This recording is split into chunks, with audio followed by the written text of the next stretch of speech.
présence de Dieu au milieu de nous ce matin. Je ne sais pas si tu le sens comme moi, mais les personnes sensibles sont déjà en train de tirer profit de cette merveilleuse présence. Écoutez, frères et sœurs, dans la Bible, il y eut un homme, il a reposé sa tête au chevet d'une pierre. Alors qu'il s'est reposé, la Bible déclare qu'il a eu une vision. Et dans cette vision, il a vu une échelle sur laquelle il y avait les anges montant et descendant. Et au bout de cette échelle, il y avait le trône de Dieu qu'il a vu. Jacob n'a pas tiré profit de la présence de Dieu dans cette vision. Et la Bible déclare que sa destination, là où il s'est dirigé, Laban l'a roulé, Laban l'a trompé, jusqu'à ce que Dieu vienne à son secours. Mais lorsque Jacob s'est rendu compte d'une nouvelle expérience, la première était ratée. La deuxième, il était dans un camp de Dieu, il a vu les anges et il a appelé ce lieu Mahanaïm. Plus loin encore, lorsqu'il était avec ses enfants, la Bible déclare qu'il s'est séparé de ses enfants. Il a mis de côté ses serviteurs. Il est resté avec ses dieux jusqu'à ce que Dieu puisse les bénir. Et ma Bible me dit que Jacob dit, je ne te laisserai jamais jusqu'à ce que tu m'aies béni. Je ne te laisserai jamais jusqu'à ce que tu me transformes. Je ne te laisserai jamais jusqu'à ce que ta présence entre dans ma vie. Et Dieu a vu sa détermination. Dieu l'a posé la question, qui es-tu? Frères et sœurs, y a-t-il des personnes comme Jacob ce matin qui sont prêtes à se tenir dans la présence de Dieu jusqu'à ce que Dieu, quelque chose de Dieu sorte de lui jusqu'à ta vie? Est-ce que quelqu'un peut prier avant d'écouter la parole? Yes, prie au nom de Jésus. Prie au nom de Jésus. À chaque fois que l'homme ne tire pas profit de la présence de Dieu, lorsqu'il quitte la présence, il tombe dans les pièges de l'ennemi. Il tombe dans les pièges de Laban. Il tombe dans les pièges du monde. Il tombe dans les pièges de l'adversaire. Élève ta voix, prie.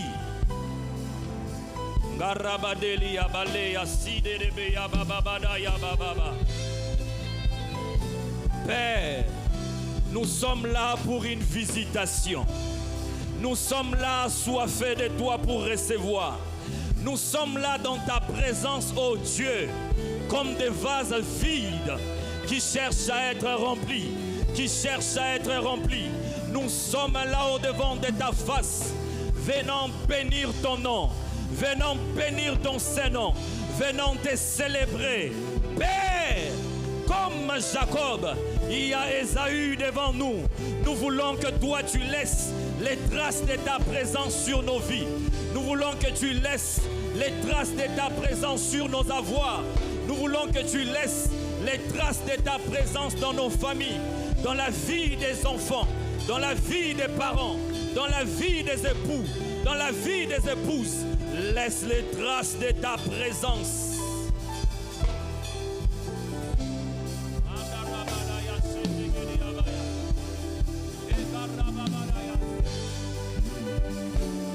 Yes, come on, go ahead and pray. Pray. Pray.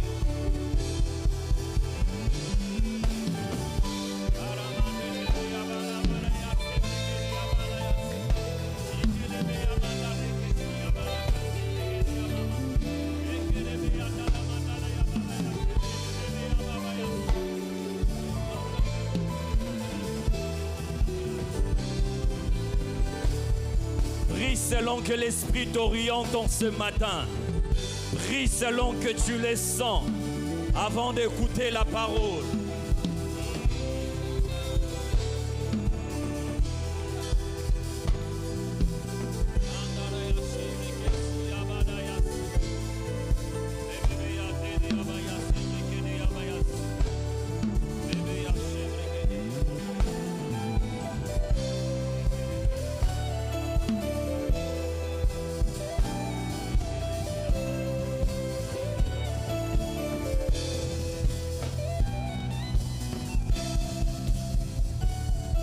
Alléluia. Adonai, nous ne nous lasserons jamais de ta présence. Jour après jour, aussi longtemps que tu nous fais la grâce d'être dans ta présence, nous en tirerons profit. Nous nous prosternerons devant ta présence. Nous nous humilierons pour chercher ta face. Nous nous disposerons pour recevoir de ta part. Seigneur, j'ai prié pour ta parole. J'ai prié pour ces dimanches. J'ai prié pour ces premiers cultes. J'ai prié pour les seconds. J'ai prié pour le troisième. J'ai prié pour l'église corps du Christ qui s'est réunie tout autour de ta présence. Permets-nous d'expérimenter le feu. Permets-nous d'expérimenter la profondeur dans ta présence. Père, je neutralise tout ce qui ne confesse pas ton nom en ce lieu. Je demande l'entendement, la disposition des disciples, l'application de ta parole. Bénis ces instants au nom de Jésus-Christ. Nous avons ainsi prié. Et nous acclamons Jésus de Nazareth. Alléluia, tu fais bien d'acclamer Jésus. Gloire au Seigneur. Je vous salue au nom précieux de notre Seigneur Jésus-Christ.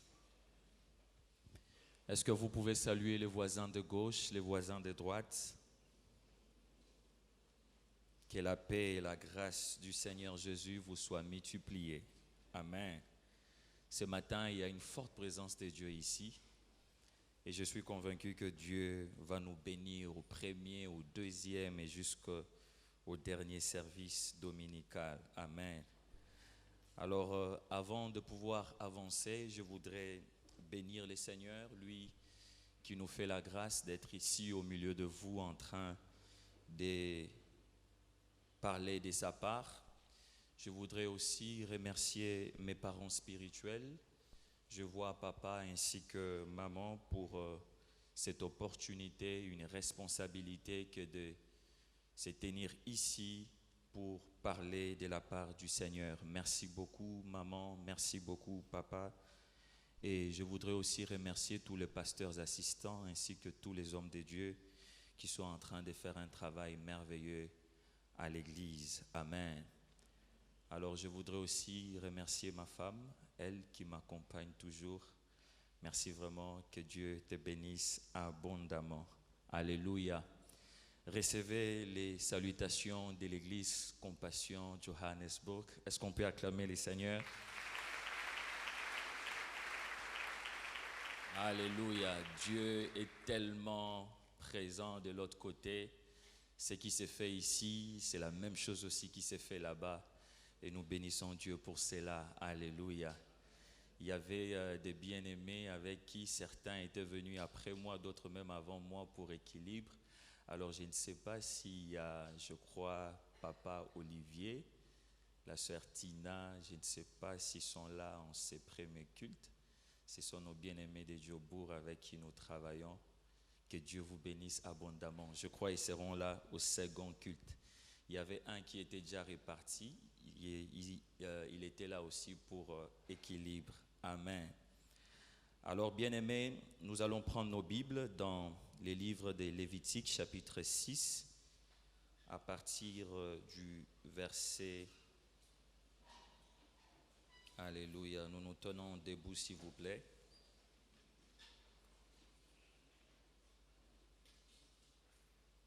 Lévitique chapitre 6 à partir du verset 9.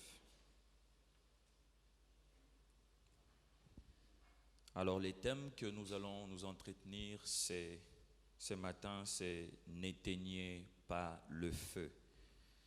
N'éteignez pas le feu. Lévitique chapitre 6 à partir du verset 9e. La Bible déclare: donne cet ordre à Aaron et à ses fils et dit, voici la loi de l'Holocauste. L'Holocauste restera sur le foyer de l'autel toute la nuit jusqu'au matin, et le feu brûlera sur l'autel. Les sacrificateurs revêtira sa tunique de lin et mettra des caleçons sur sa chair. Il enlèvera la cendre faite par le feu qui aura consumé l'holocauste sur l'autel, et il la possédera près de l'autel. Puis il quittera ses vêtements et en mettra d'autres pour porter la cendre hors du camp dans un lieu pur. Le feu brûlera sur l'autel, il ne s'éteindra point. Chaque matin, les sacrificateurs y allumera du bois, arrangeant l'holocauste, et brûlera la graisse des sacrifices d'action des grâces. Le feu brûlera continuellement sur l'autel, il ne s'éteindra point. 1 Thessaloniciens chapitre 5. 1 Thessaloniciens chapitre 5, verset 19. La Bible déclare « N'éteignez pas l'esprit ». Nous pouvons nous rasseoir, s'il vous plaît, Église. Alors, bien-aimés frères et sœurs, comme je l'ai dit, que le thème que nous partageons ce matin, c'est « N'éteignez pas le feu ».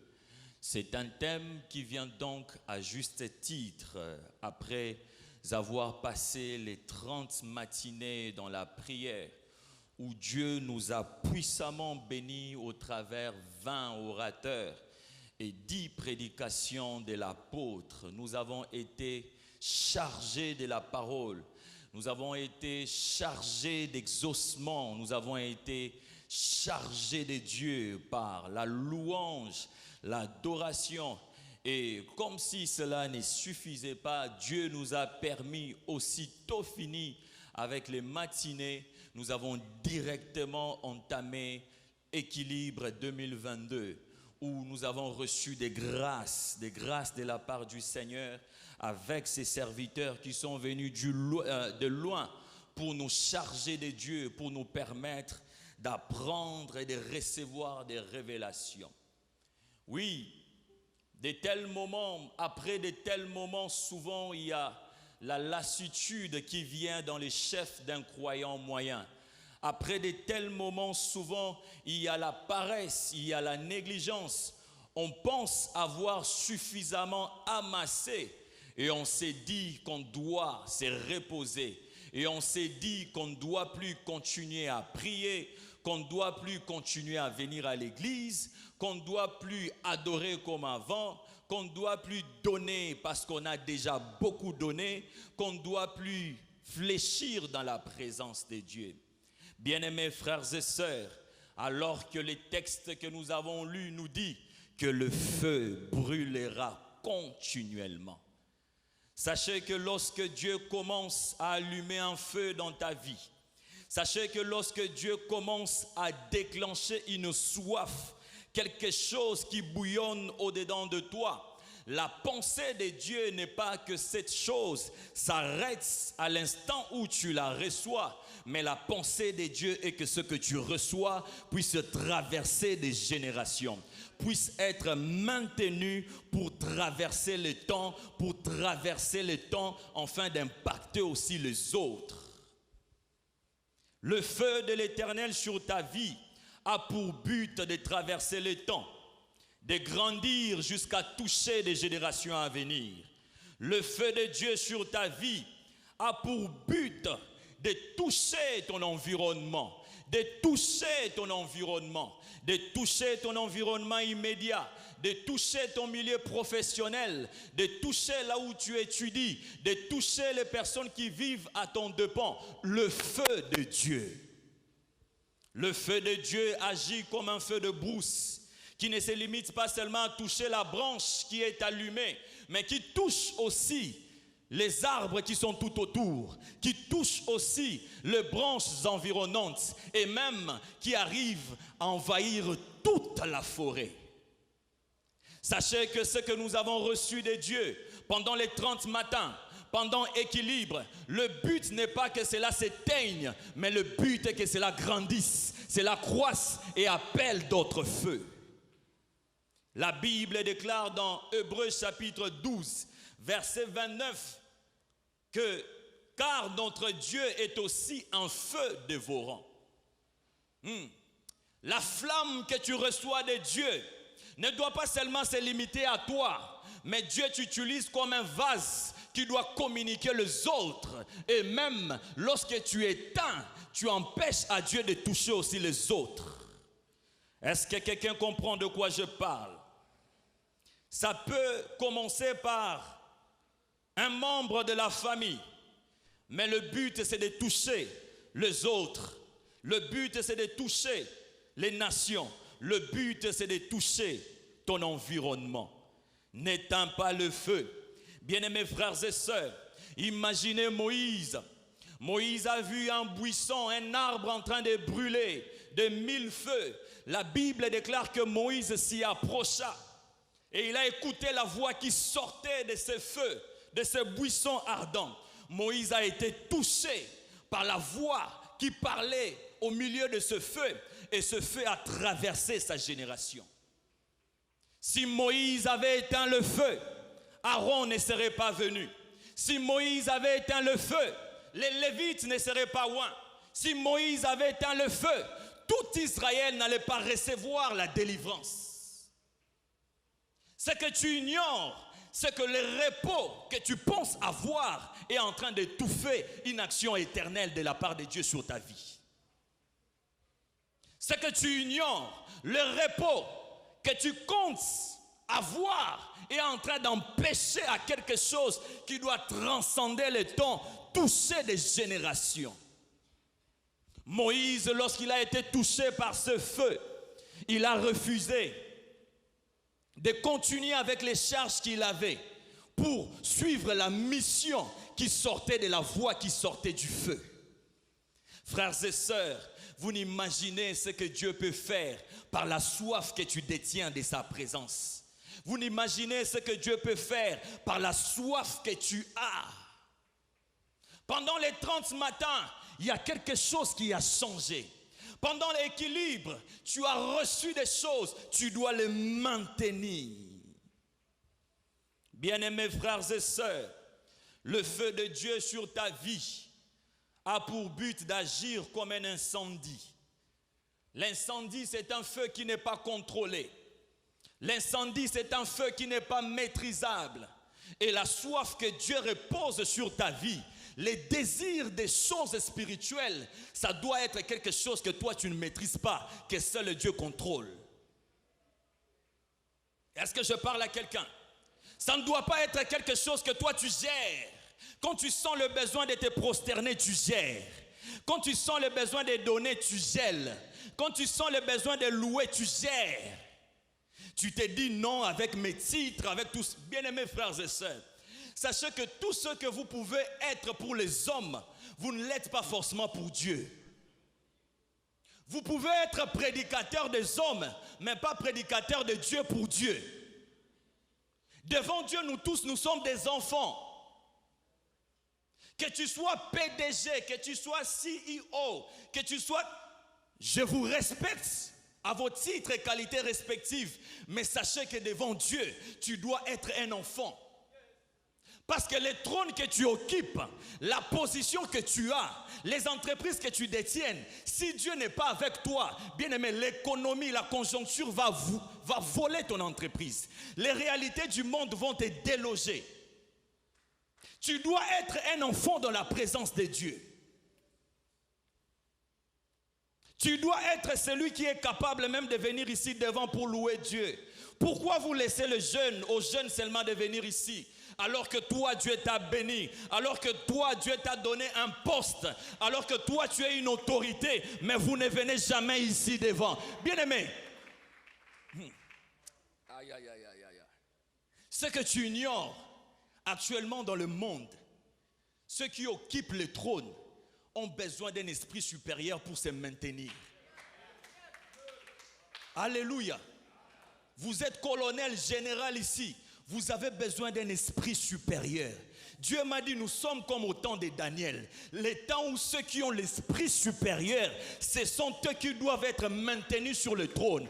Alors toi, devant le Dieu de gloire, tu refuses de l'adorer. Tu refuses de te prosterner. Bien aimé, Dieu va t'éjecter sur ces postes-là. Dieu va te faire sortir parce qu'il y a des gens qui doivent l'occuper pour refléter la gloire à Dieu. Les temps arrivent où certaines personnes qui sont comme des pierres dans la présence de Dieu, Dieu va vider vos comptes en banque pour les donner aux adorateurs. Tu as besoin de Dieu. Il ne faut pas que tes ailes soient maîtrisées. Il ne faut pas que tes ailes soient contrôlées. Peu importe ce que Dieu fait dans ta vie, tu dois demeurer un enfant. Est-ce que quelqu'un comprend de quoi je parle? Bien-aimés frères et sœurs, souvent après un puissant moment de feu comme les 30 matins, comme équilibre, le feu s'éteint malheureusement. Souvent les croyants moyens arrivent à éteindre le feu. Souvent la soif diminue après un moment où on a beaucoup donné. Après de forts moments de prière, souvent, nous cédons la place au relâchement. Souvent, après des moments où on a été puissamment béni, où l'atmosphère était tellement palpable. Bien aimé, vous n'imaginez les choses qui s'est passées ici. De loin où j'étais tous les jours, je faisais un effort. Quoique Dieu était avec moi de l'autre côté, mais je désirais aussi communier avec vous. Pourquoi? Parce qu'il y avait quelque chose.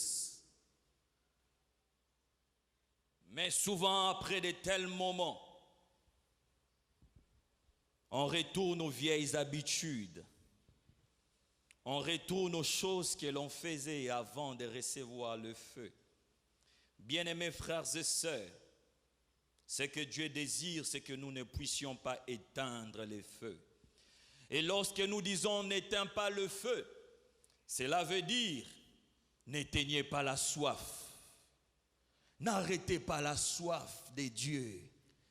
N'arrêtez pas les désirs, votre quête de Dieu.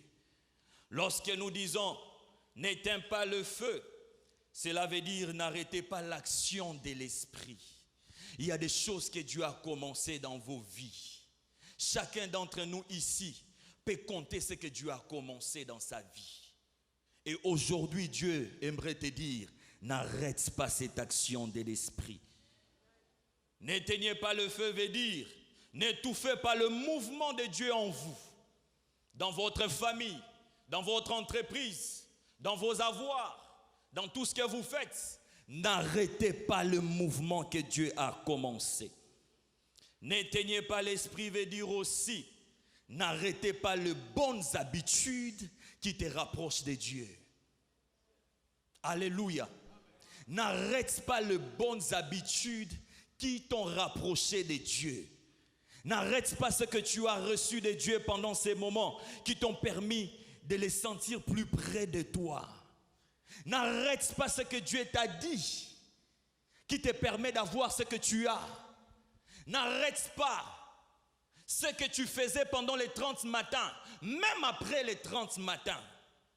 N'arrête pas les choses que tu as commencées, les bonnes choses que tu as commencées pendant équilibre et même après équilibre. Parce que les bonnes habitudes amènent de nouvelles visitations. Les bonnes habitudes amènent de nouveaux entendements. Les bonnes habitudes attirent de nouvelles révélations. N'arrête pas. Il y a des gens qui, pendant ces 30 matins, vous avez commencé à prier à 4 heures, à 5 heures, d'autres même à 3 heures. N'arrêtez pas. Parce que les prières matinales vous permettent d'avoir l'ascension sur votre journée. Vous permettent d'avoir celui qui résout les problèmes avant que le problème n'arrive. Écoutez, frères et sœurs, parmi les reproches que Dieu a faits à Job, d'ailleurs, l'une des plus grandes reproches que Dieu a données à Job, c'était de lui poser la question, depuis que tu existes, as-tu déjà commandé au matin? C'est-à-dire, en d'autres termes, si le matin où le diable s'était rapproché de Dieu, pour demander à ce qu'il puisse toucher la vie de Job. Si Job était dans la présence de Dieu pour commander au matin, je pense que ces jours-là, les choses que l'ennemi avait à faire dans la vie de Job ne seraient pas arrivées. Et Dieu, comprenant tellement les systèmes, il a dit, Job, depuis que tu as existé, as-tu déjà commandé au matin? C'est-à-dire les matins, pour un homme spirituel, chaque matin, attend recevoir des ordres de ta part pour que ces ordres soient exécutés. Est-ce que je suis en train de bénir quelqu'un? Et il y a des gens, vous avez reçu le fardeau d'être là le matin. Bien-aimé, ne méprisez pas ça. Oh bien-aimé, je suis moi-même le produit des prières matinales. Les choses que Dieu nous a permis d'expérimenter à Djobourg. Bien-aimé, nous avons fait une action à 100% financée par une église naissante. Mais Dieu nous a permis d'avoir tout ça par des prières matinales. Nous étions en train d'appeler les choses. Nous étions en train d'appeler et Dieu nous a permis de vivre une gloire. Bien-aimé, de toute ma vie, je n'ai jamais vu des gens priant tout autour de 5, 4 degrés. Il faisait tellement froid, mais les gens venaient. Et lorsque j'étais en train d'analyser tout ce que Dieu a fait, Dieu m'a dit, c'est parce que tu avais obéi à mon instruction de commencer le culte matinal. Et ce culte, alors que je suis même ici, ce culte matinal continue jusqu'à présent. Parce que le feu doit brûler continuellement. Le feu doit brûler continuellement. Et je suis sûr, lorsque nous allons répartir, bien aimé, vous allez voir ce que Dieu va faire. Pourquoi? Parce que nous avons compris l'importance de chercher Dieu les matins. Quand vous cherchez Dieu les matins, vous contrôlez les esprits. Quand vous cherchez Dieu les matins... Aïe, aïe, aïe, aïe. Am I speaking to somebody?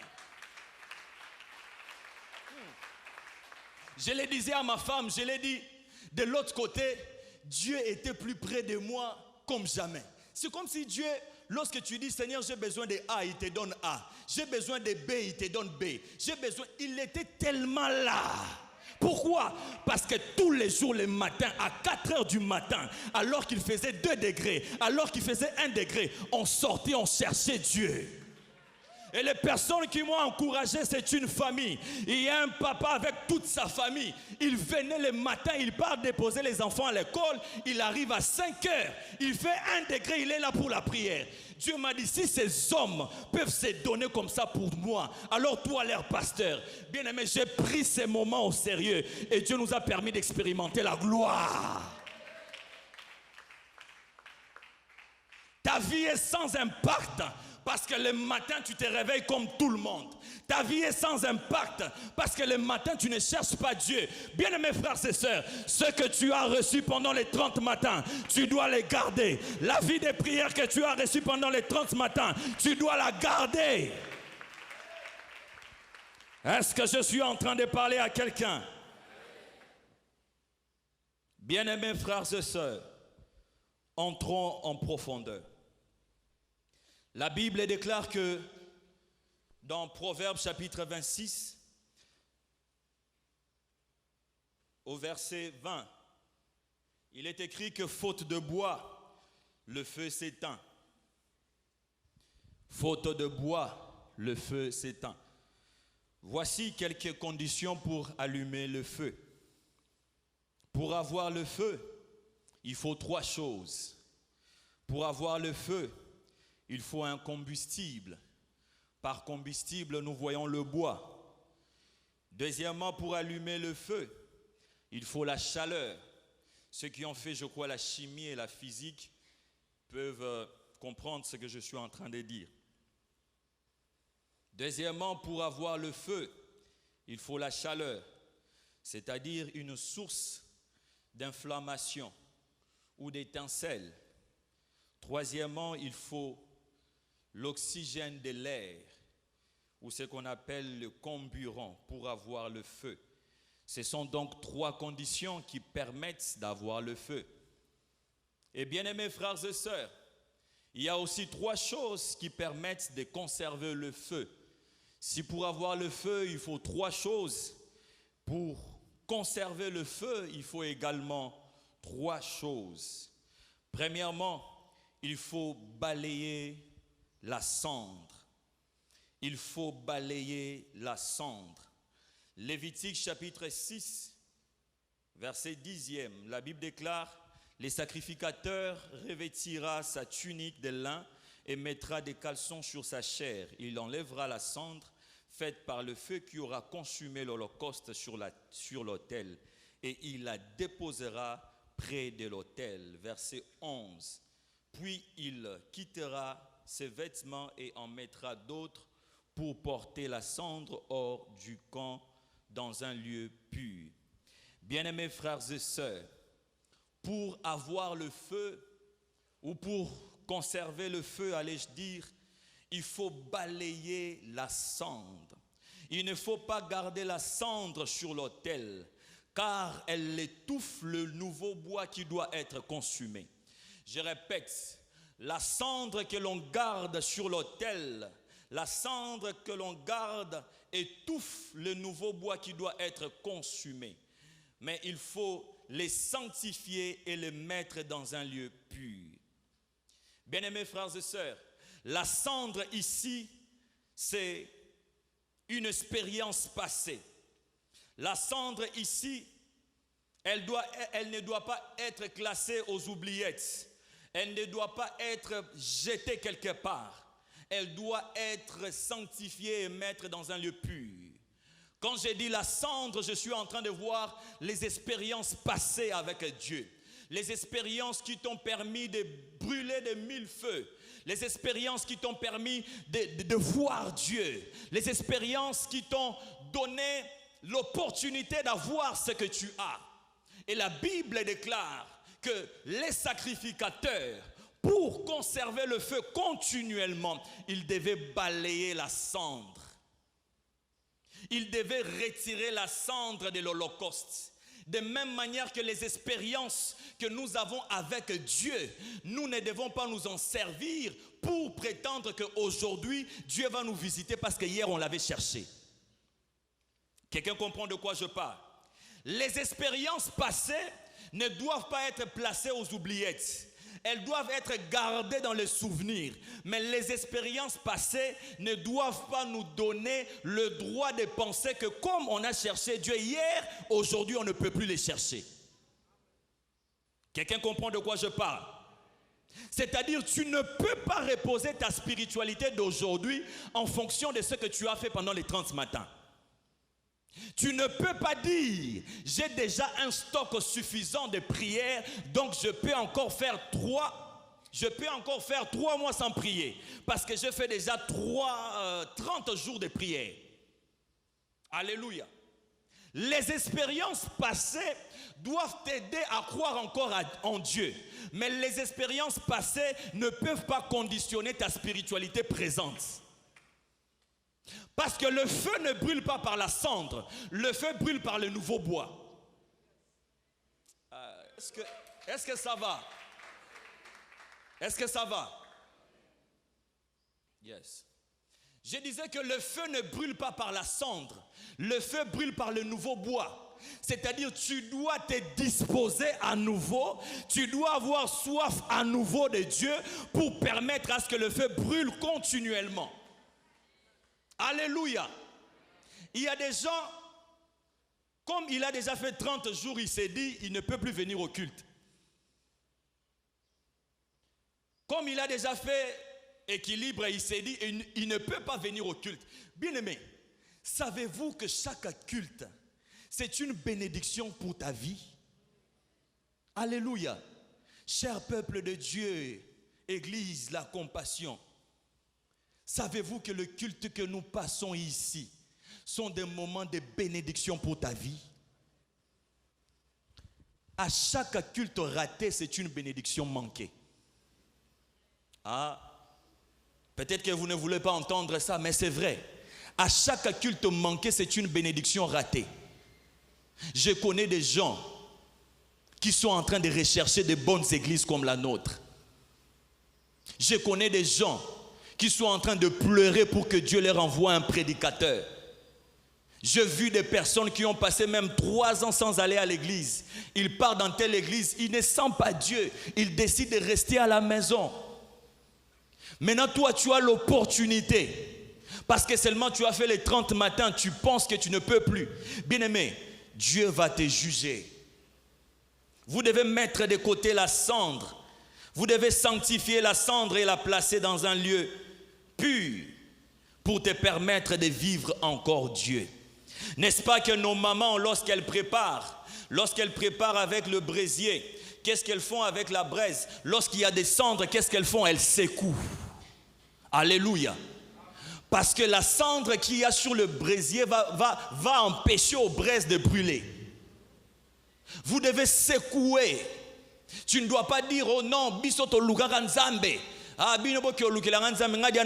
Non, bien-aimé, parce que les bontés de l'Éternel se renouvellent du jour le jour.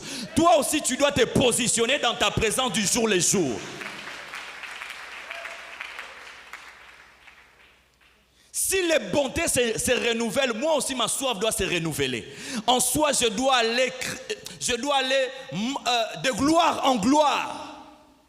Mettez les cendres à côté. Il y a des gens qui se glorifient de leurs cendres. Moi j'ai fait 40 jours, moi j'ai fait 100 jours. Bien aimé, Dieu n'a qu'à faire de ça. Si tu l'as fait, gloire à Dieu. Mais aujourd'hui Dieu attend encore plus. Aujourd'hui Dieu désire encore plus. Aujourd'hui Dieu désire encore plus. Il y a des gens qui sont vraiment des historiens du passé. Nous, dans cette église, on a beaucoup donné. Hein. Vous savez, cette parcelle, on l'a achetée. On a beaucoup donné. Mais pour la construction, ils pensent qu'ils ne peuvent plus donner. Les cendres.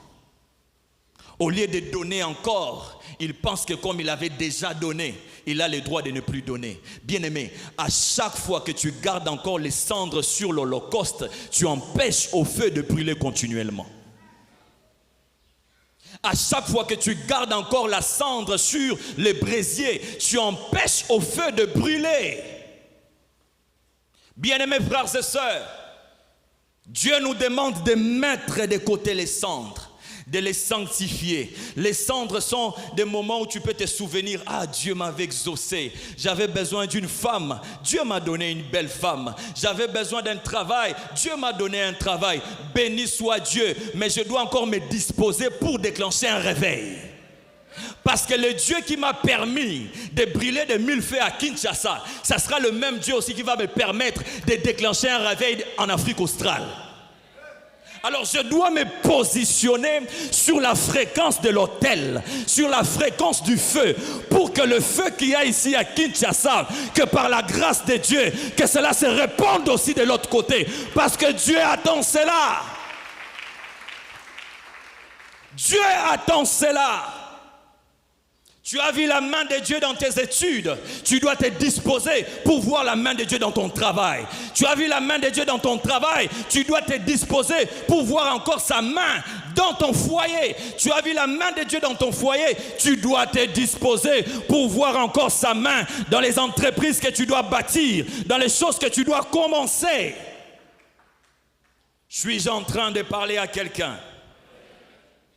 Bien-aimés frères et sœurs, tu ne peux pas te dire que tu as beaucoup donné maintenant pour te donner le droit de te reposer. Même Jésus-Christ avait tellement compris ces principes. La Bible déclare dans Marc chapitre 16, les derniers versets. Aussitôt qu'il a tout accompli, il est allé directement à la droite du Père, faisant quoi? Priant. Même l'homme qui a tout accompli, il savait que le feu doit brûler continuellement. Aussitôt qu'il a tout accompli, il ne s'est point reposé de ses œuvres. La Bible déclare, il est allé à côté du Père faisant quoi? Priant.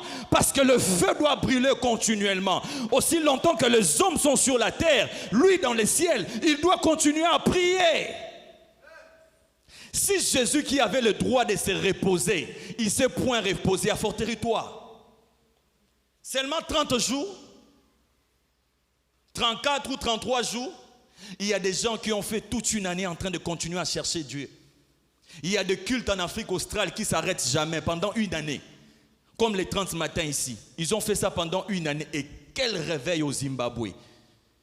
Et même le bishop Tudor qui nous a prêché ici venait aussi de cette nation. Lisez les réveils qui se passent. Au Nigeria, il y a des gens qui cherchent Dieu. Et voyez comment est-ce que Dieu les bénit. N'est-ce pas que c'est la nation africaine qui compte le plus de millionnaires? N'est-ce pas que c'est la nation africaine qui compte plus de personnes qui sont de grâce? Pourquoi? Parce qu'ils ont compris que la spiritualité rime avec les succès. Je le répète encore, la spiritualité rime avec les succès. Vous désirez être des hommes à succès.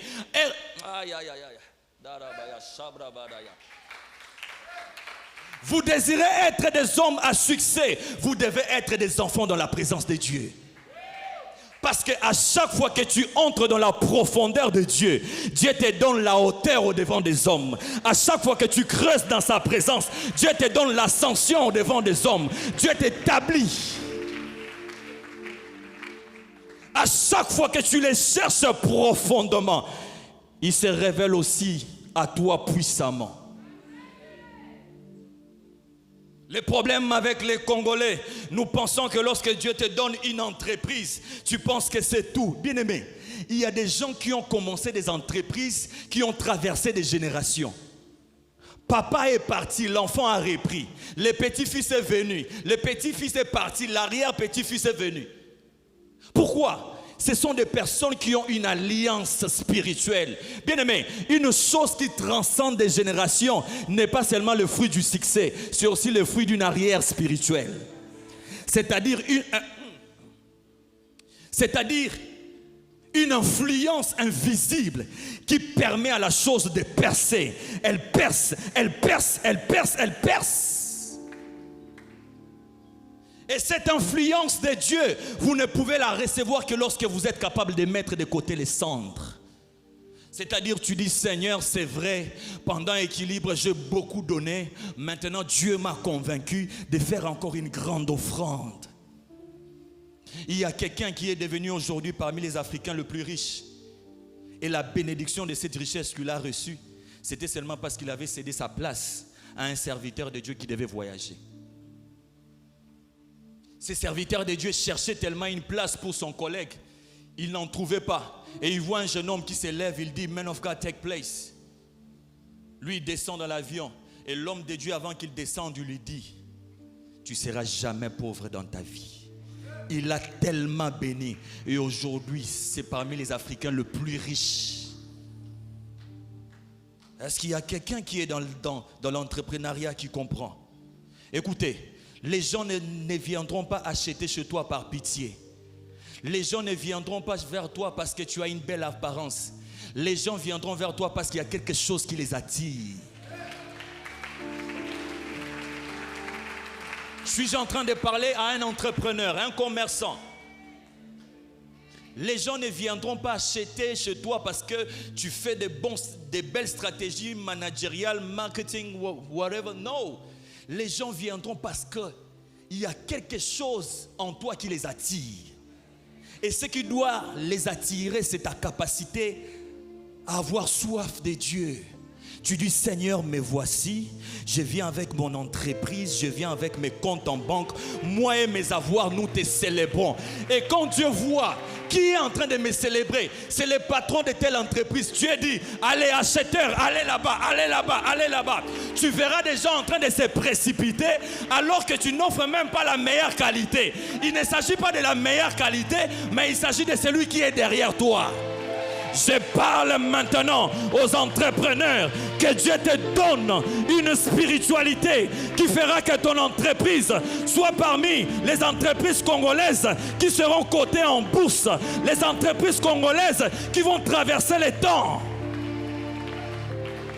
Écoutez, chers Congolais, avant c'était les Occidentaux qui venaient avec les entreprises, mais actuellement ce sont même nos frères africains qui viennent avec leurs entreprises ici. Récemment, j'étais très choqué. J'ai vu une nation, je ne vais pas citer le nom. Elle a maintenant une banque ici. Elle s'apprête maintenant à envoyer son armée ici. Donc c'est comme si cette nation-là serait en train de posséder cette nation. Et c'est une nation africaine. Et quand j'ai lu l'histoire de son nouveau président qui venait d'être élu, j'ai vu que c'est un enfant de Dieu. C'est un adorateur. Il a même interdit l'homosexualité alors qu'il était encore entrepreneur. Bien-aimés frères et sœurs, le succès n'est pas seulement fonction de ta connaissance. Il y a des gens qui ont la même connaissance que toi, mais qui n'arriveront jamais au sommet. Si tu ajoutes à ta connaissance la gloire de Dieu, je t'annonce, the Lord will lift you up, the Lord will bring you higher, the Lord will change your situation. Chers Congolais, on doit changer l'économie de ces pays. Il ne faut pas seulement que les Indiens possèdent l'économie. Je refuse. J'ai une onction de la richesse en moi. Je cherche des entreprises. Au point où récemment même Donald Trump dans son speech, il dit: ne soyez pas comme cette nation-là congolaise où ce ne sont que des Chinois qui dominent l'économie. Nous devons nous réveiller dans la soif de Dieu. Est-ce que je parle à quelqu'un? Acclame le Seigneur.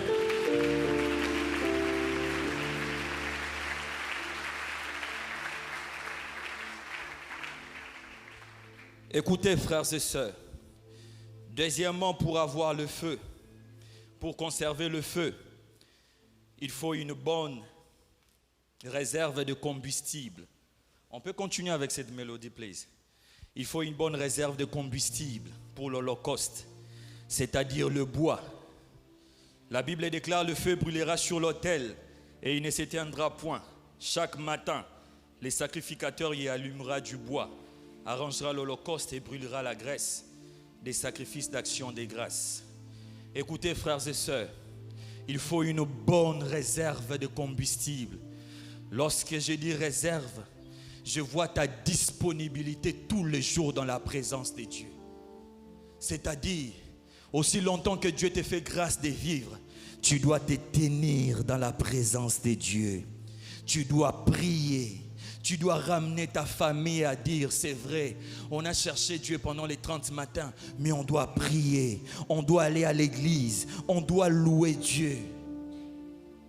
Parce qu'une bonne réserve de combustible permet au feu de brûler continuellement.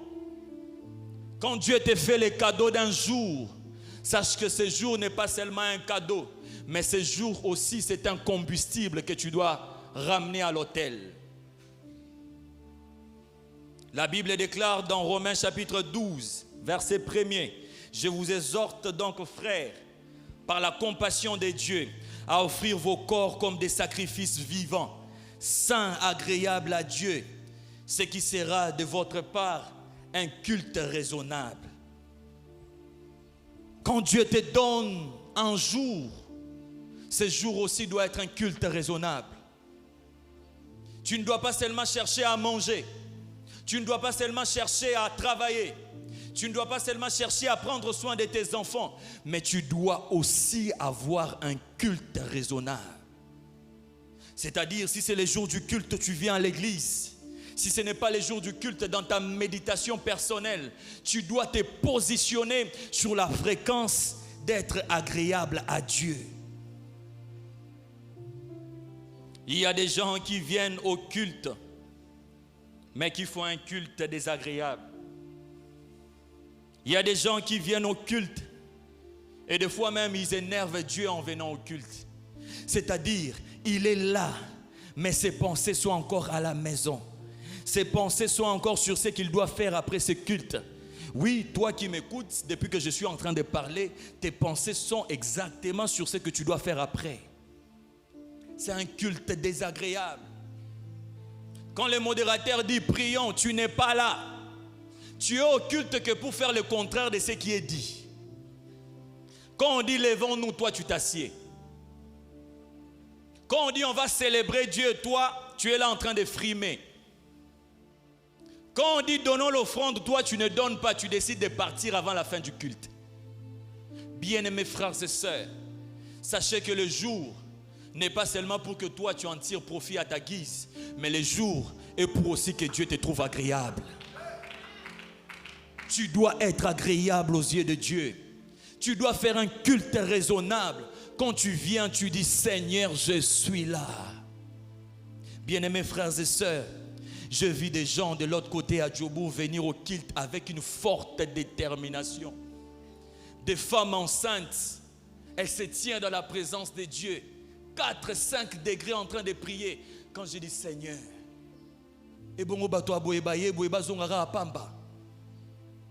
quelle détermination! Parce qu'ils ont besoin de faire un culte agréable à Dieu.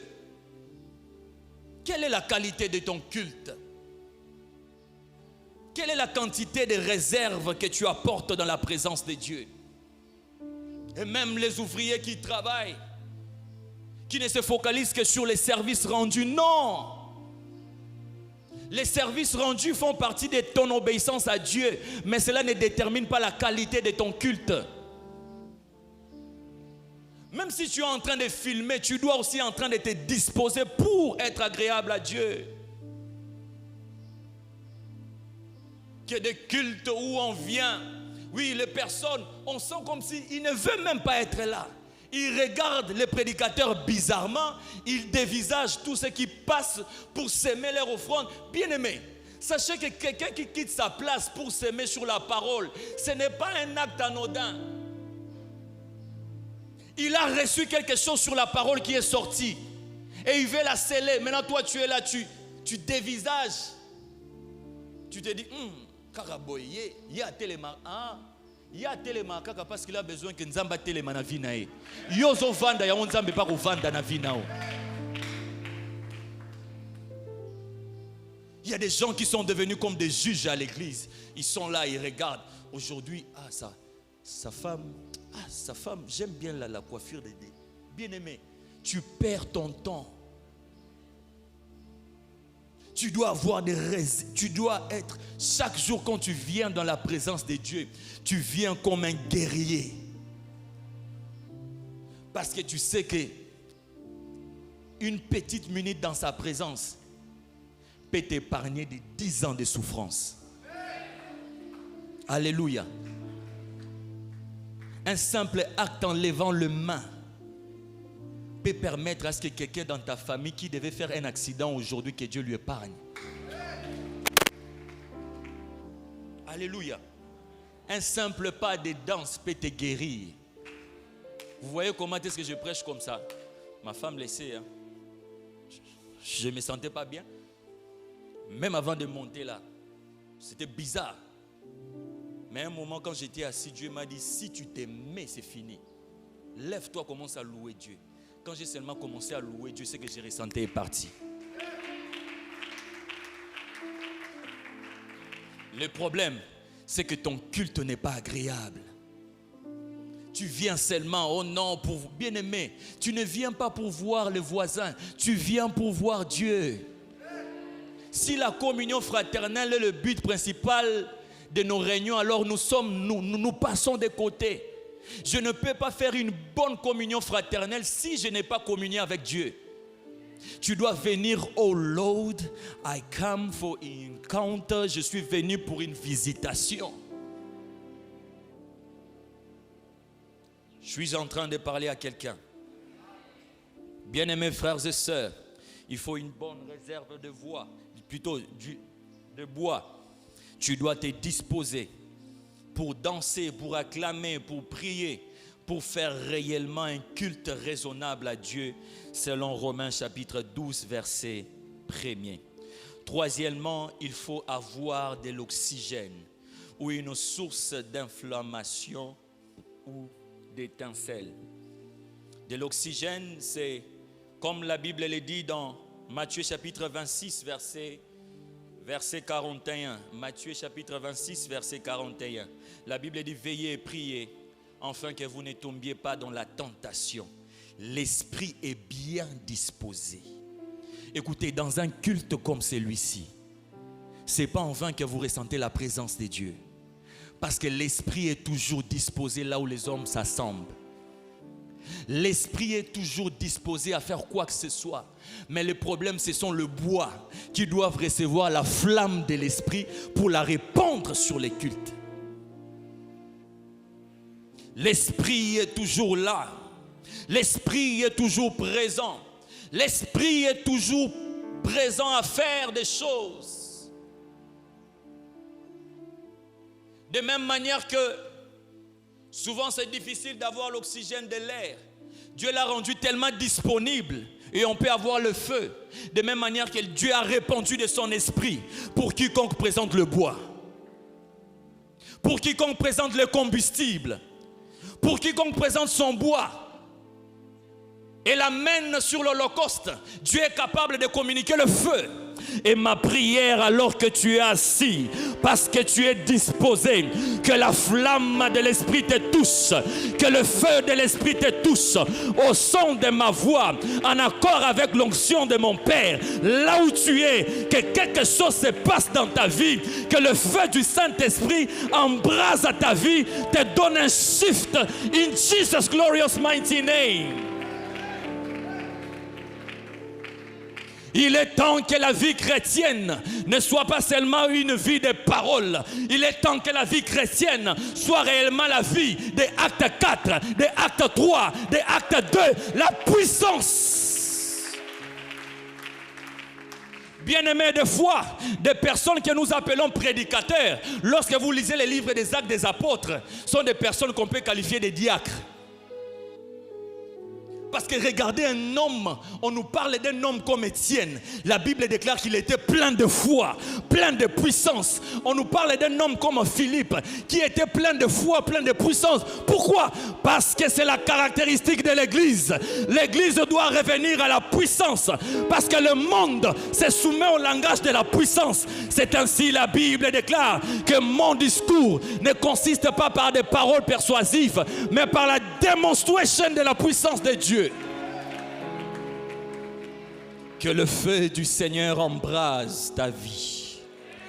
Que le feu du Seigneur entre dans tes entreprises. Que le feu du Seigneur touche tes enfants. Que le feu du Seigneur atterrisse là où tu as besoin de voir ce feu. Que le feu de l'Esprit brûle. Que le feu de l'Esprit touche tout ce qui t'appartient. Il est temps que la caractéristique de ta vie doit être la flamme. Il est temps que la caractéristique de ta vie doit être le feu de Dieu.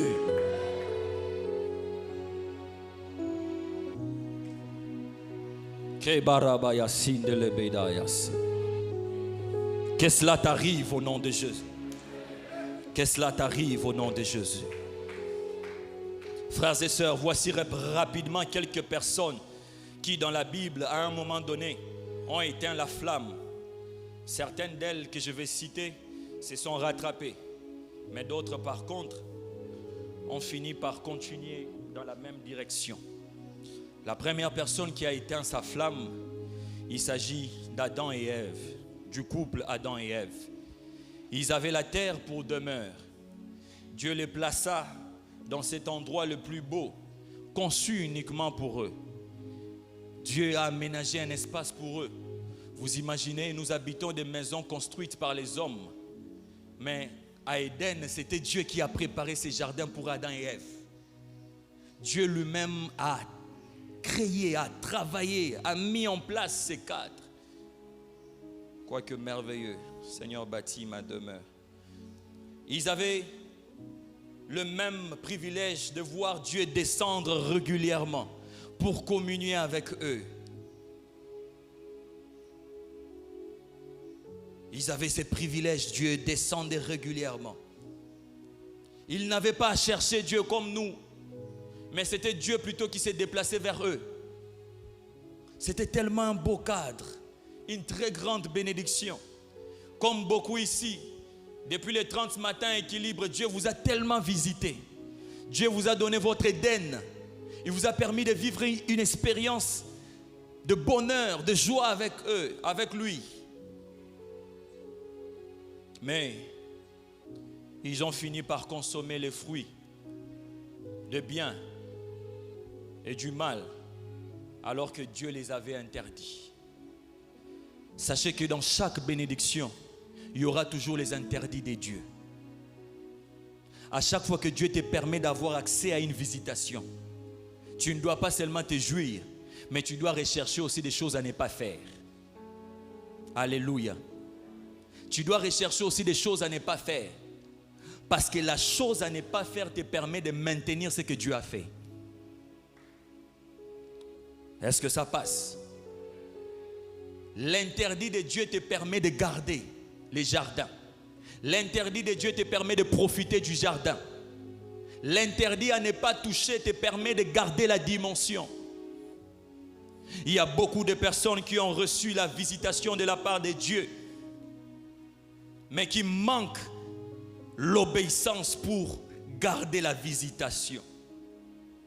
Écoutez, frères et sœurs, les papas Adam sont les types de ces parents qui laissent même leurs femmes à flirter avec le mal, c'est-à-dire à côtoyer le mal, à être à proximité du mal. Savez-vous que quand Ève était en train de parler avec les serpents, lorsque Ève avait consommé le fruit de bien et du mal, Adam était à ses côtés. Adam n'était pas loin.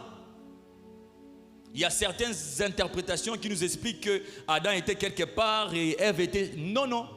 Adam était là. Lisons la Bible. Genèse chapitre 3, verset 6. La femme vit que l'arbre était bon à manger et agréable à la vue, et qu'il était précieux pour ouvrir l'intelligence.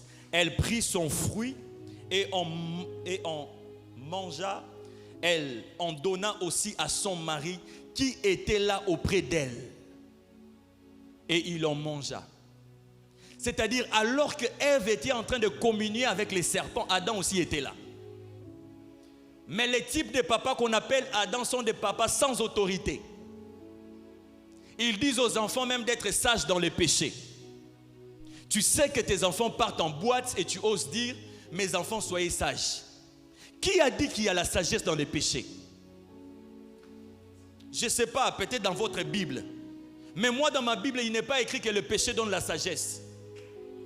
Mais comment tu es en train de dire à ta femme d'être sage alors que tu sais que les personnes qu'elle fréquente seront en train de l'intoxiquer?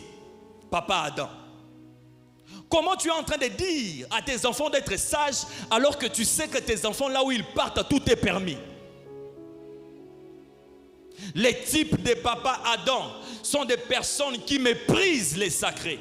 Sont des personnes qui ne peuvent pas dire un mot alors que la femme, les enfants, le cousin sont en train de flirter avec le mal.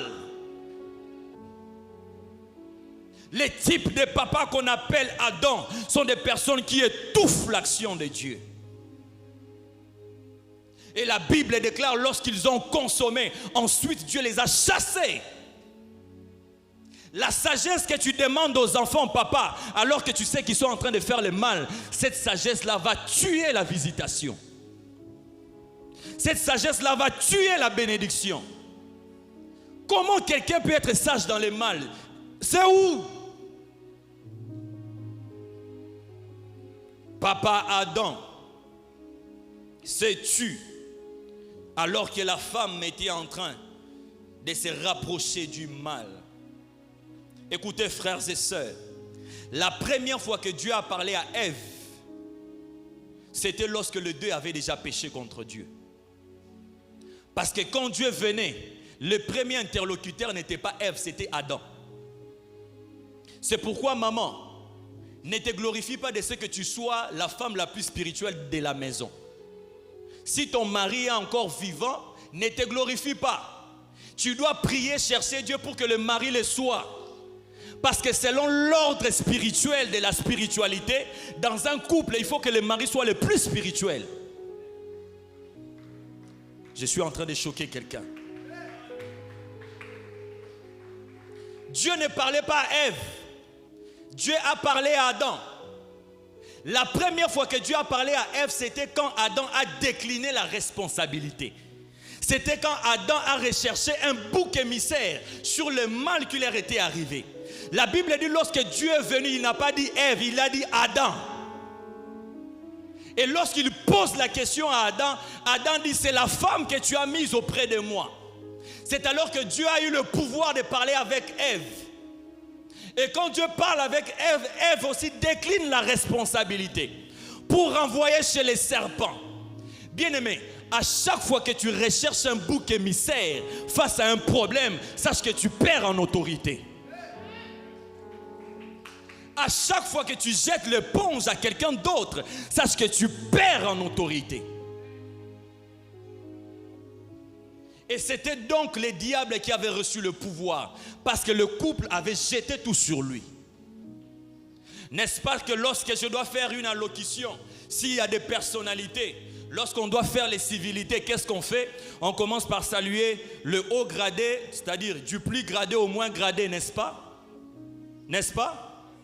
Maintenant, lorsque Dieu doit dire la sanction, Dieu commence, vous savez par qui? Par serpent. Lisez bien vos Bibles, lisez bien vos Bibles.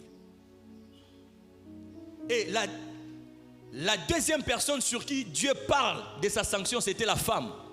Et la dernière personne, c'était qui? Adam. C'est-à-dire, aux yeux de Dieu, Adam était devenu même moins que Ève. Est-ce que ça passe?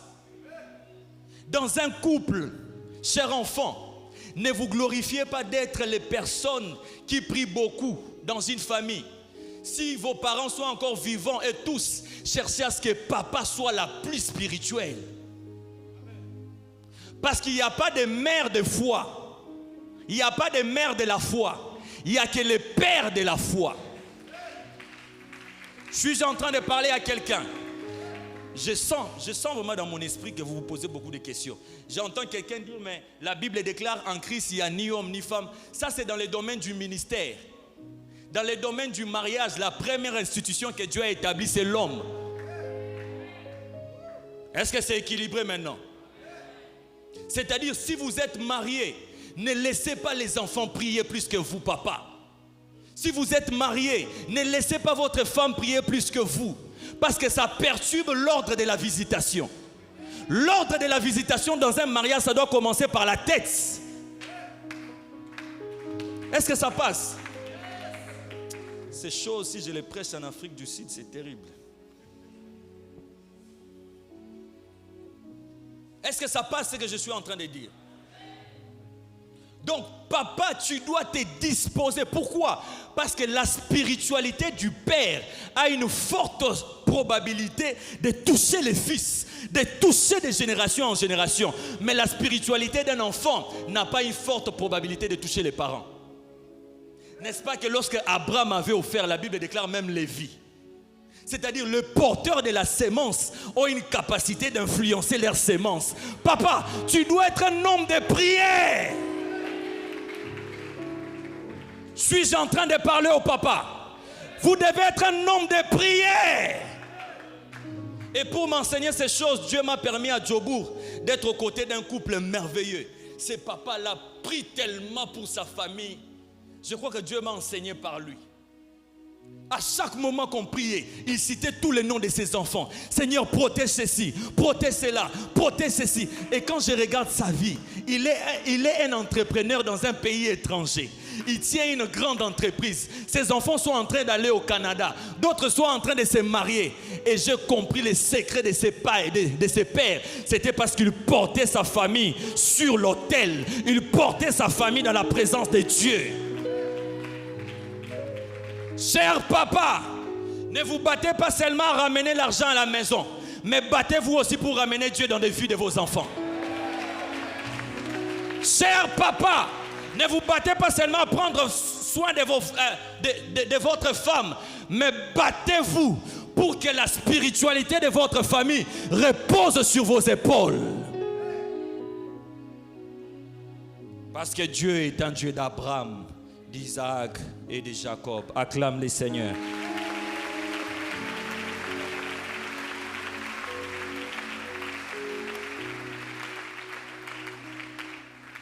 Deuxième personne, David. David à un moment avait aussi éteint le feu. Dès Samuel chapitre 11, à partir du 1er jusqu'au 11e verset, c'est trop long. La Bible déclare, je ne vais pas lire, mais nous connaissons l'histoire. Le roi a convoité la femme de son serviteur. Cela le pousse à l'adultère et au meurtre. Et par conséquent, l'épée a fini par déchirer sa famille. L'épée a fini par déchirer et déstabiliser son royaume. Pourquoi? Parce qu'il pensait avoir droit au repos. Il est écrit que David avait envoyé ses hommes pour combattre. Et lui, il était resté. Il pensait qu'il avait droit au repos. Bien-aimés frères et sœurs, c'est vrai, le corps a besoin de se reposer un moment. Mais en matière de spiritualité, l'esprit n'a pas besoin de repos. Je répète, l'esprit n'a pas besoin de repos. Ton esprit n'a pas besoin d'un repos. David, c'était légitime que de se reposer. Mais ces repos, parce qu'il y avait d'autres qui étaient en train de combattre, l'a coûté. L'a coûté la famille, l'a coûté son royaume, a coûté même sa quiétude. Des fois, les repos que vous pensez avoir droit, tout en éteignant le feu, peut vous coûter trop cher. Il a convoité, il est allé auprès de cette femme, il tombe dans l'adultère, comme si ça ne suffisait pas. Il tombe dans le meurtre et sa famille a été déchirée. Son royaume a été menacé. Des choses et des choses lui sont arrivées. Pourquoi? Parce qu'il pensait avoir droit. Frères et sœurs, dans le monde des esprits, il y a point de repos. C'est possible de faire reposer son corps, mais de continuer à nourrir son esprit. Je répète, c'est possible de faire reposer son corps et de continuer à nourrir son esprit. Tu dois être celui qui est dans la présence. Et souvent, frères et sœurs, faites très attention à ceux qui restent à la maison lorsque vous venez au culte. Faites très attention à ceux qui aiment toujours rester à la maison lorsque vous devez sortir. Toute une armée était en guerre, mais le roi avait choisi de rester. Souvent, les personnes qui restent font des choses. Pourquoi c'est toujours cette fille-là qui reste à la maison avec cet oncle ou avec ses papas-là? Et des fois, c'est le papa même qui la défend. Non, Janine, tu dois rester parce que tu dois préparer pour moi. C'est dimanche, je me sens... Pourquoi toujours c'est les deux qui restent? Dans ta famille, là, pourquoi toujours il y a deux personnes, sexe opposé, qui restent à la maison quand vous tous vous êtes sortis? Faites très attention aux personnes qui restent. Parce que ceux qui restent des fois font des choses qui attirent la malédiction. Je sens que ce culte a vraiment une orientation familiale. Je coule dans ça. Des fois, ceux qui restent à la maison, quand vous tous vous sortez, font des choses. Papa, il y a des choses qui se passent. Maman, il y a des choses. Tu dois ouvrir les yeux. Pourquoi toujours ces deux-là restent? Il n'y a que les deux qui restent. Dimanche, on part à l'église. Non, moi je reste avec Janine. Faites très attention. David était resté. C'était lui qui avait apporté la malédiction dans tout un royaume. Au point où le royaume était divisé. Ceux qui restent se livrent souvent aux pensées diaboliques. Et surtout lorsque vous sortez pour le combat. Et surtout lorsque vous sortez pour adorer. Bien-aimés frères et sœurs, l'une des bonnes manières de faire le culte, c'est de sortir vous tous. Ou bien de laisser seulement une personne. Et même des fois, la personne qui a vous laissé cherche quelqu'un de l'extérieur de la maison pour la faire entrer. Je connais ce que j'ai dit. Je sais ce que j'ai dit. David était resté. C'était tout un peuple qui a souffert. Le royaume a été divisé. Il y avait des choses qui étaient arrivées. Pourquoi? Parce qu'il pensait qu'il avait droit au repos. Maman, lorsqu'il faut venir au culte en famille, venez vous tous. D'ailleurs, ici, on a la possibilité de laisser les enfants. Et vous venez, vous laissez les enfants à la 3e, je crois, 4e rue. Vous devez vous tous venir dans la présence de Dieu. Parce qu'une armée qui se pointe sur la ligne de front, lorsqu'il y a d'autres qui sont en arrière, qui ne combattent pas, ils peuvent être des sources de distraction pour ceux qui sont au front. Des personnes qui sont au repos, alors que les autres sont en train de combattre, sont des fois des distractions pour ceux qui sont au front. D'ailleurs, dans notre pays, c'est vérifié. Il y a certaines catégories qui combattent, d'autres sont quelque part. Alléluia. Je passe rapidement pour ne pas avoir de problème. Donc vous comprenez que David a ouvert ses portes et la malédiction a été entrée. Bien-aimés frères et sœurs, ne pensez pas avoir droit au repos avec Dieu. Non, non, tous les jours tu dois prier, parce que le repos nous l'aurons au ciel. Sur la terre, nous sommes des combattants. Sur la terre, on doit veiller. La Bible dit, votre adversaire rôde. Donc je dois tout le temps veiller, parce que si je ne veille pas, il va entrer. Que Dieu donne à des personnes qui étaient déjà entrées dans le repos, depuis équilibre, que Dieu vous donne de vous réveiller, que Dieu vous donne de vous réveiller, que Dieu vous donne de vous réveiller, que Dieu vous donne de vous réveiller, que Dieu vous donne de vous réveiller. Dernière personne et nous allons prier. Démas. Qui connaissent Démas? C'est un nom qui n'est pas trop cité dans la Bible. Et pourtant, cette personne nous enseigne une grande vérité. La Bible déclare dans 2 Timothée chapitre 4, verset 10. 2 Timothée 4, 10. 2 Timothée 4, 10. Car Démas m'a abandonné par amour pour les siècles présents. Et il est parti pour Thessalonique. Grèce est allé en Galatie, Tite en Dalmatie. Écoutez frères et sœurs, Démas fait partie des premiers disciples de Paul. Il était dans une école de puissance, il était dans une école de gloire, il était dans une école de prodiges, il était les disciples les plus zélés même, les commentateurs nous disent, de Paul. Il a servi Paul utilement en prison. Il était là alors que tout le monde était parti. Il a accepté d'être en prison avec Paul pour le servir. C'était donc un homme zélé. C'était donc un homme que tout le monde voyait déjà que lui, il viendra après Paul. Parce qu'il avait l'esprit de Paul. Parce qu'il aimait tellement Paul. Il était à l'école de Paul, un très bon élève. Mais la Bible déclare, quelques années plus tard, il a perdu le feu. Il a quitté Paul par amour au siècle présent. Frères et sœurs, c'est une grande folie que de chercher Dieu pendant 30 matins, équilibre. Et ensuite, tu perds ce que tu as reçu par l'amour du siècle présent. Cet homme était dans une école qui ne rata pas. Écoutez, la qualité d'une école peut déjà déterminer la matière que votre enfant est prêt à recevoir. La qualité d'une école peut déjà déterminer le rang social que votre enfant va occuper dans la vie. Si vous étudiez à Advar, directement dans les entreprises, on va vous respecter parce qu'on connaît que c'est un établissement sérieux. Donc les matières que vous avez reçues là-bas, à coup sûr, vous serez soit manager, directeur, ou soit CEO ou PDG. Et l'école de Paul, c'était une école d'une sûreté spirituelle.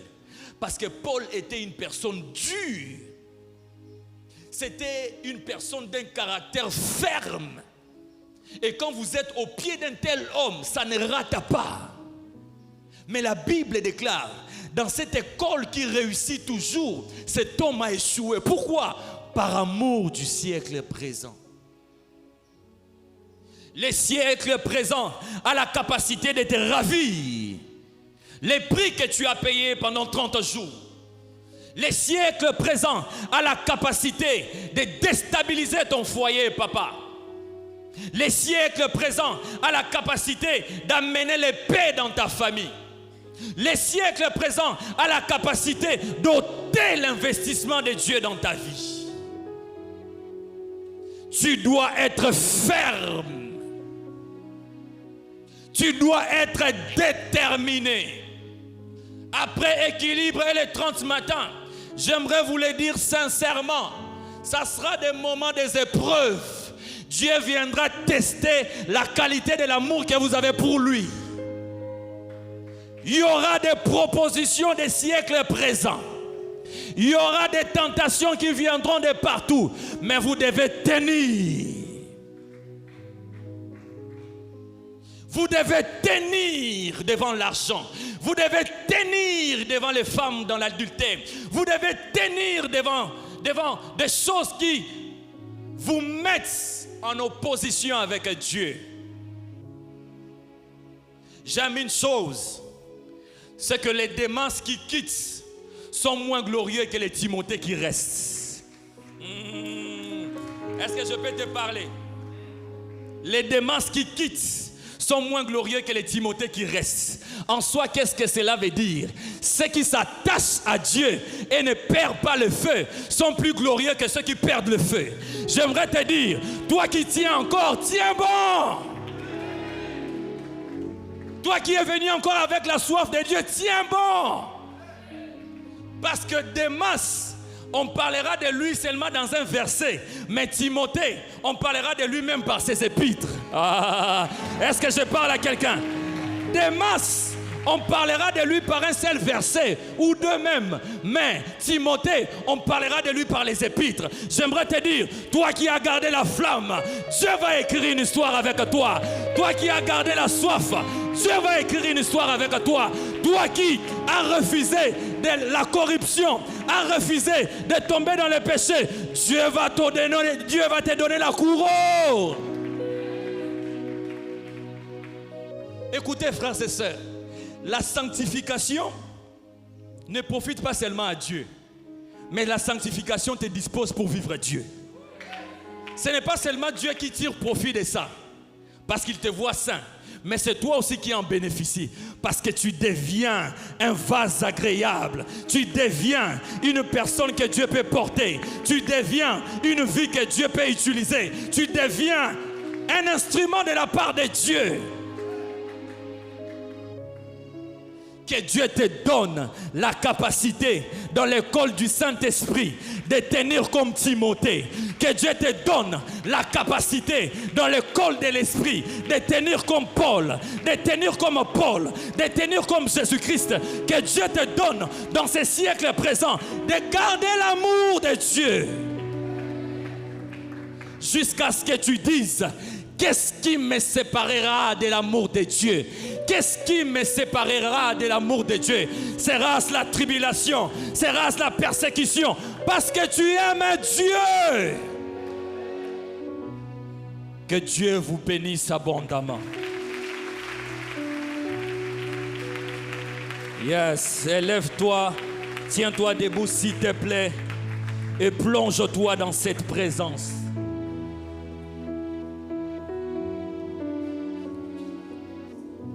Yes, que ça coule. Plonge-toi dans cette présence.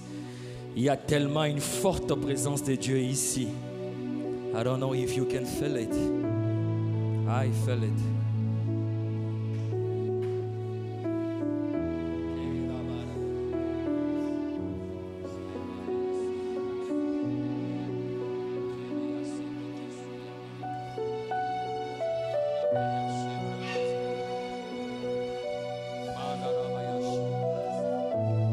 Levons les mains s'il vous plaît, il y a une forte gloire de Dieu ici. Les sensibles sont déjà embarqués par cette vague. It's so mighty, it's so mighty. Yes.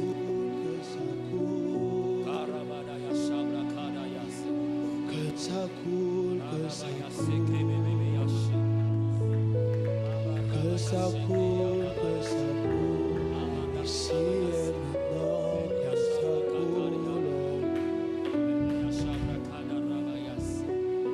Que ça coule, que ça coule. Que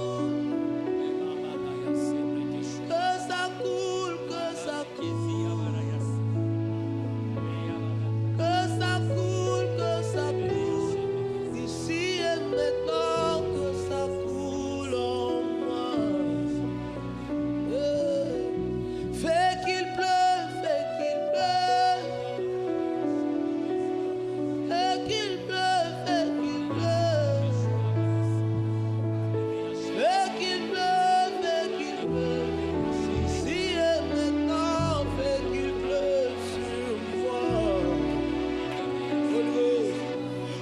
touche-moi, touche-moi. Touche-moi, touche-moi. Touche-moi, touche-moi. Ici et maintenant, touche-moi, Seigneur. Oh. Ah. Na, na, na.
Est-ce que tu peux lever le main? Il y a une gloire de Dieu qui va tomber dans les secondes qui vont suivre. C'est une gloire de revêtement. Une gloire de revêtement dans l'autorité, dans le feu. Là où tu es, au nom de Jésus de Nazareth, au son de ma voix, reçois cette autorité. Reçois ce feu. Receive the fire in Jesus' name. Reçois cela au nom de Jésus. Recevez, recevez, recevez. Recevez, recevez, recevez, recevez. Tu travailles dans une place où tu as besoin d'être investi en autorité. Receive it in Jesus' name.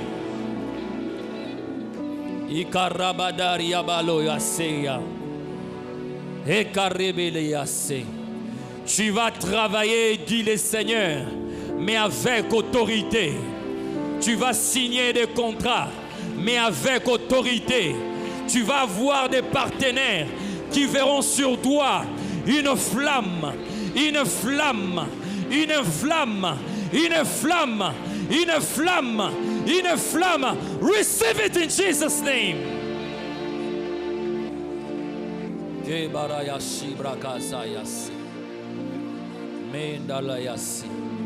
Je vais inviter tous les hommes, s'il vous plaît. Vous êtes papa, vous êtes jeune homme, vous avez une parcelle de responsabilité. Je vous prie par la compassion du Seigneur Jésus, avancez devant. Il y a quelque chose que Dieu m'a montré sur cette nation. Et j'ai vu Dieu utiliser principalement les hommes. Yes.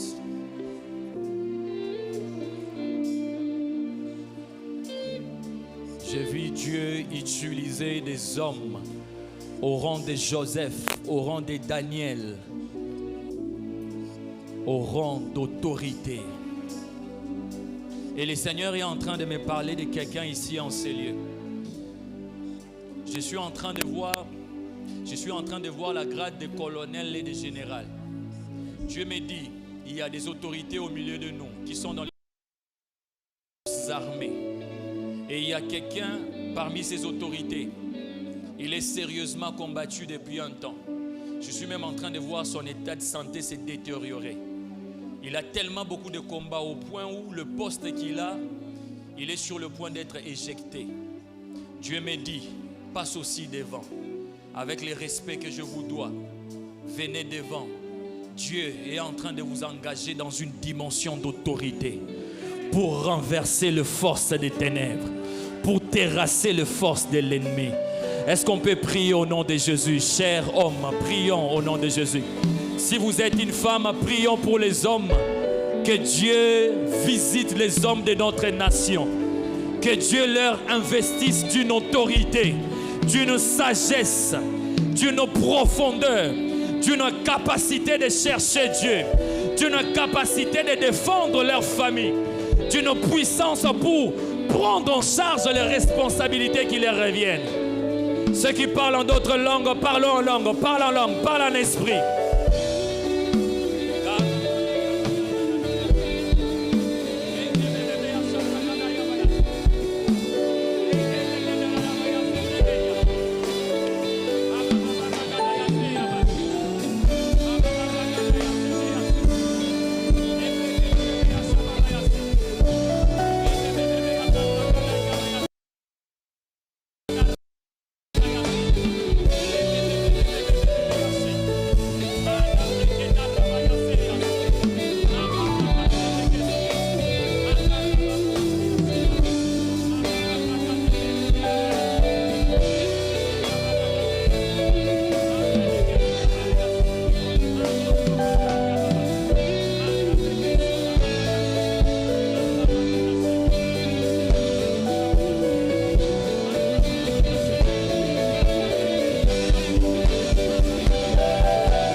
Homme, que Dieu t'élève.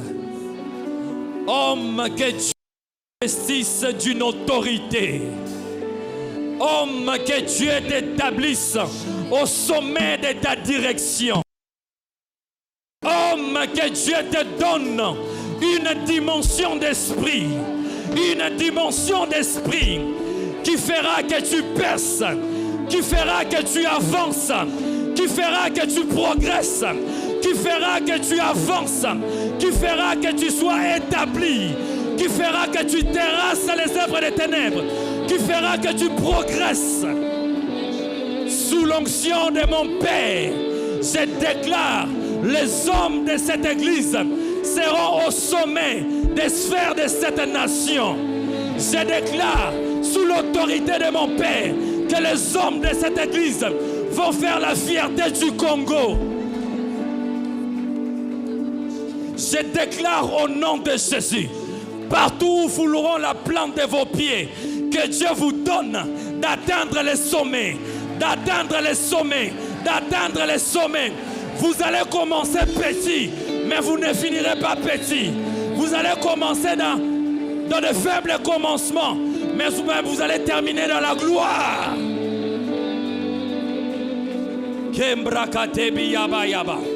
Consommez les meilleurs produits de ces pays. Consommez les meilleurs produits de ces pays. Je déclare que le Congo vous est favorable. Je déclare tout ce que vous allez faire dans ces pays va traverser les nations. Recevez l'onction des extrémités de la terre. Les entreprises qui vont traverser, les relations qui vont traverser, les connexions qui vont traverser. Recevez, recevez, recevez, recevez, recevez, recevez. In Jesus' name.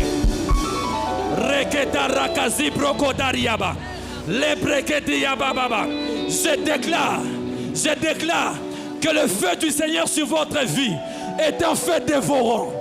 Est un feu dévorant.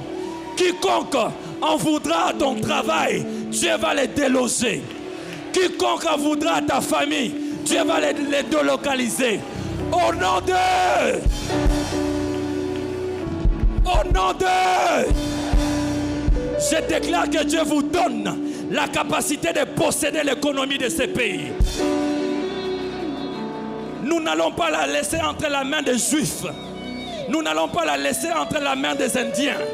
C'est notre terre. Et je déclare au nom de Jésus, tout ce que tu vas faire va te réussir. L'argent sera le cadet de tes soucis. L'argent sera le cadet de tes soucis. Les investisseurs vont venir d'eux-mêmes. Je les déclare sous l'onction de mon Père, au nom de...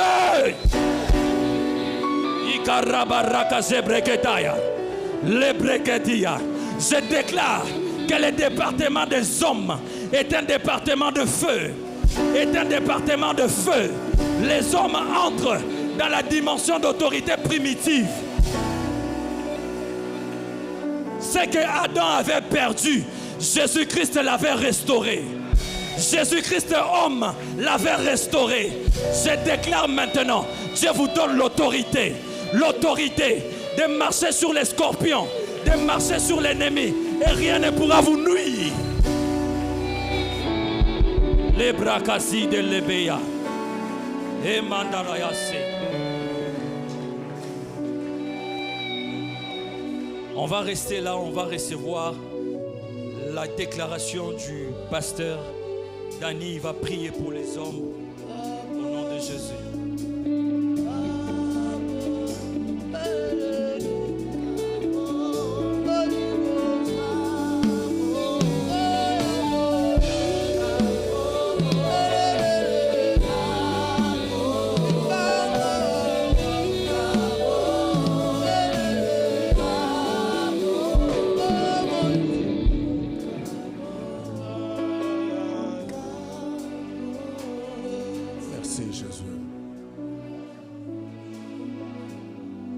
Père, tu te choisis ce matin afin de devoir changer la vie d'un homme, afin de devoir donner une nouvelle direction à la vie d'un homme. Par la foi, nous saisissons tout ce qui a été déclaré ici et nous croyons que cela va se réaliser. Nous saisissons par la foi et nous croyons que cela va se réaliser. Là où tu es, quels que soient les domaines dans lesquels tu opères, sois haut placé au nom de Jésus. Même si tu es encore jeune étudiant, ne minimise pas ta jeunesse. Ne méprise pas ta petitesse. Il y a un géant qui sommeille en toi. Que cela se réalise avant le temps des hommes au nom de Jésus. Père, je déclare que les hommes de cette église influenceront cette nation. Père, je déclare que les hommes ici présents influenceront cette génération. Père, je déclare que des entreprises naîtront de ces hommes au nom de Jésus. Que des entreprises naîtront au nom de Jésus. Que des entreprises influenceront l'économie de ces pays au nom de Jésus. Que toi qui es ici présent, représentant les hommes de cette église, les hommes de cette communauté, que cela arrive sur ta vie et que cela contamine ton environnement au nom de Jésus. Vous êtes totalement bénis au nom de Jésus. Vous êtes richement bénis au nom de Jésus. Que des millionnaires naissent parmi vous au nom de Jésus. Congo, il est temps que des millionnaires sortent de toi. On ne parlera pas seulement des millionnaires nigérians, mais on parlera des millionnaires congolais au nom de Jésus.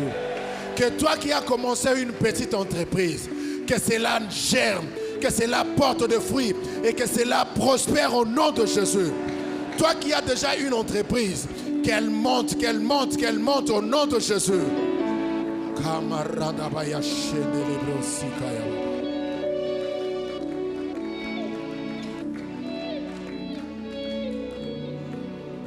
Le sage dit que faute de bois, le feu s'éteint. Qu'il ne manque jamais de bois dans ta maison. Qu'il ne manque jamais du bois dans ta vie de prière. Qu'il ne manque jamais de bois sur ton autel. Afin que ces feux brûlent et brûlent continuellement au nom de Jésus-Christ.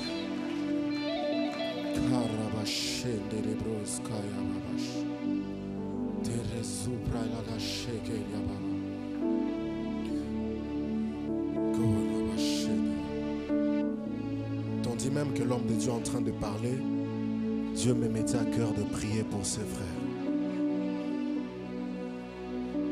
My God and my Lord. Que Dieu te place là où tu dois être.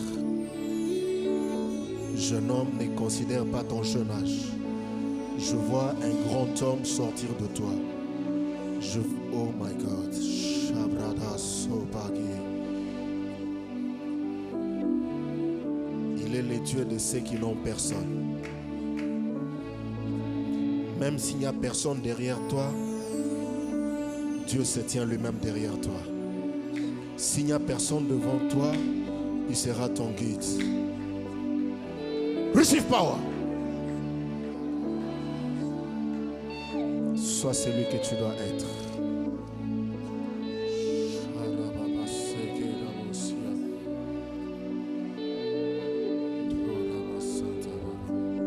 Que la présence de Dieu vous accompagne.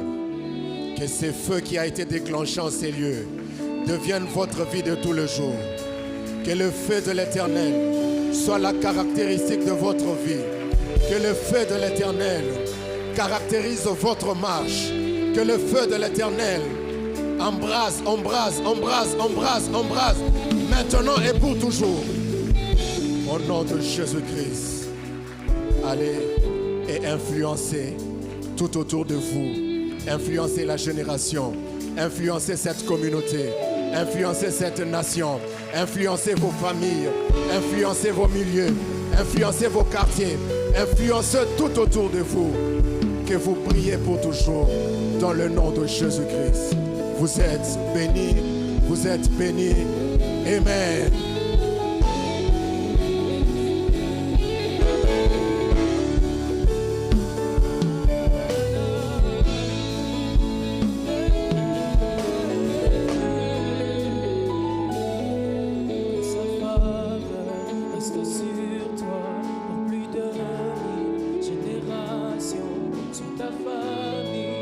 Tes enfants et les